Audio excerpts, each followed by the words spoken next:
அது எனக்கோசம் மக்கள் ஓட்டு போடவில்லை. முழுக்க முழுக்க 234 தொகுதியிலும் தலைவர் ஒருவருக்காக மட்டும்தான் வாக்களித்தார்கள். அதற்கு நாங்கள் உண்மையாக இருந்து மக்களுக்கு சேவை செய்வோம் என்பதை இந்த நேரத்தில் தெரிவித்துக் கொள்கிறேன்.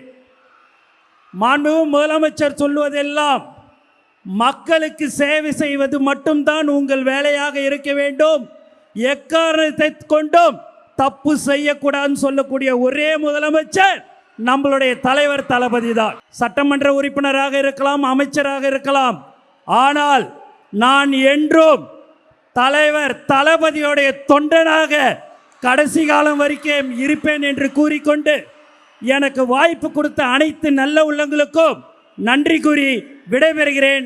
நன்றி, வணக்கம்.